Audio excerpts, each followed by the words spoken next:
Mark, welcome to your first Siggraph. Hi.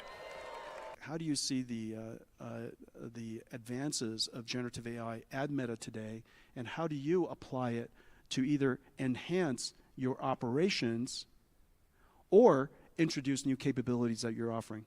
With generative AI, I think we're going to quickly move into this zone where not only is the majority of the content that you see today on Instagram just recommended to you from kind of stuff that's out there in the world that matches your interests, whether or not you follow the people. I think in the future, a lot of this stuff is going to be created with these tools too. Some of that is going to be creators using the tools to create new content. Some of it, I think, eventually is going to be content that's either created on the fly for you, or kind of pulled together and synthesized through different things that are out there. So I kind of dream of one day, like you can almost imagine all of Facebook or Instagram being like a single AI model that has unified all these different content types and systems together that actually have different objectives over different time frames, right? Because some of it is just showing you, what's the interesting content that you're going to be, that you want to see today. But some of it is helping you build out your network over the long term, right? People you may know or accounts you might want to follow. And these multimodal models tend to be much better at recognizing patterns, weak signals and such. And so one of the things that people always, it's so interesting that AI has been so deep in your company. You've been building GPU infrastructure, running these large recommender systems for a long time. Now you're a little slow on it, actually, getting to GPUs. Yeah, I was trying to be nice. I know. Well, tell everybody about the Creator AI and AI Studio that's going to enable you to do that. Yeah. So we actually, this is something that we're we've talked about it a bit, but we're rolling it out a lot wider today. A lot of our vision is that I don't think that there's just going to be like one AI model, right? This is something that some of the other companies in the industry, they're like, it's like they're building like one central agent, and yeah, we'll have the Meta AI assistant that you can use, but a lot of our vision is that we want to empower all the people who use our products to basically create agents for themselves. So whether that's all the many millions of creators that are on the platform, or hundreds of millions of small businesses.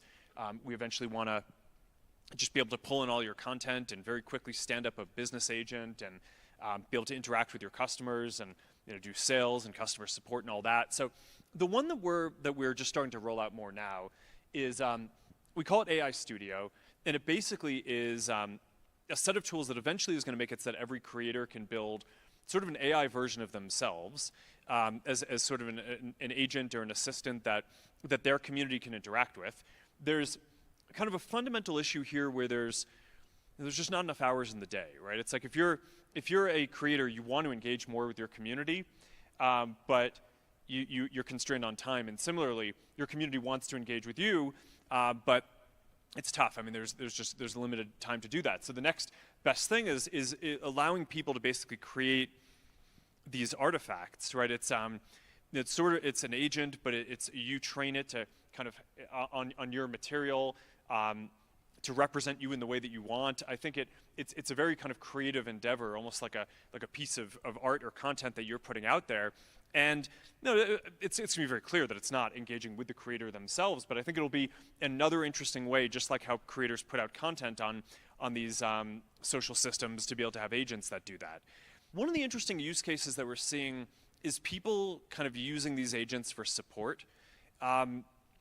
This was one thing that was a little bit surprising to me. Is one of the top use cases for Meta AI already is people basically using it to role play difficult social situations that they're going to be in. So whether it's a professional situation, it's like, all right, I want to ask my manager, like, how do I get a promotion or a raise, or I'm having this fight with my friend, or I'm having this difficult situation with my girlfriend, like how can this conversation go? And basically having a completely judgment-free zone where you can basically role play that and see how the conversation will go and get feedback on it.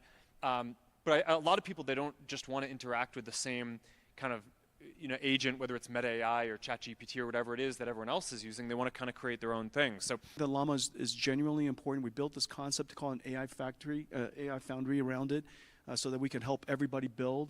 A lot of people, they have a desire to build AI, And it's very important for them to own the AI, because once they put that into their flywheel, their data flywheel, that's how their company's institutional knowledge is encoded and embedded into an AI. So they can't afford to have the AI flywheel, the data flywheel, that experience flywheel somewhere else. So, and so open source allows them to do that. But they don't really know how to turn this whole thing into an AI. And so we created this thing called an AI Foundry. We provide the tooling, we provide the expertise, Llama technology. We have the ability to help them turn this whole thing into an AI service. And then when we're done with that, they take it, they own it. The output of it's what we call a NIM. And this NIM, this Neural Micro Nvidia Inference Microservice, they just download it, they take it, and they run it anywhere they like, including on-prem.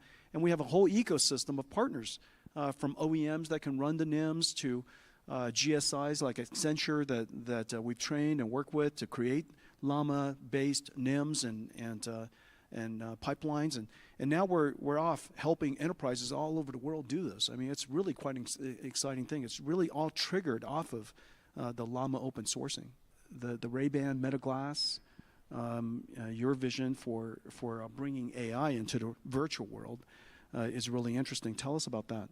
Yeah, well, okay, a lot to unpack in there. The segment anything model that you're talking about, we're actually presenting, I think, the next version of that here at Siggraph, segment anything 2. And it now works, it's faster, it works with, here we go. It works in video now as well. I think these are actually cattle from my ranch in Kauai. But by the way, these are what they're called. Mark's cows. Delicious cows. Delicious yeah. Mark's cows.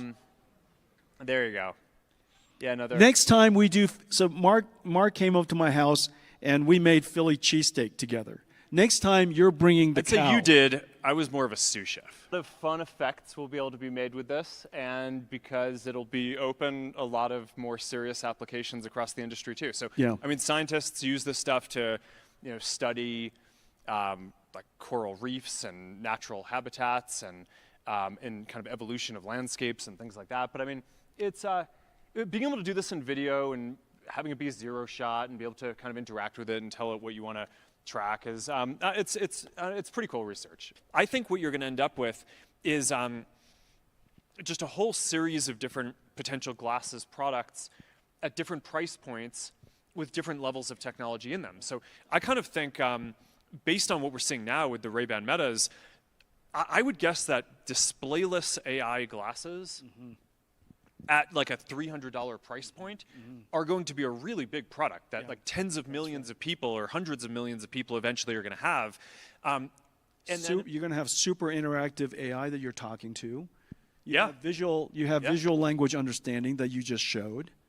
You have real-time translation.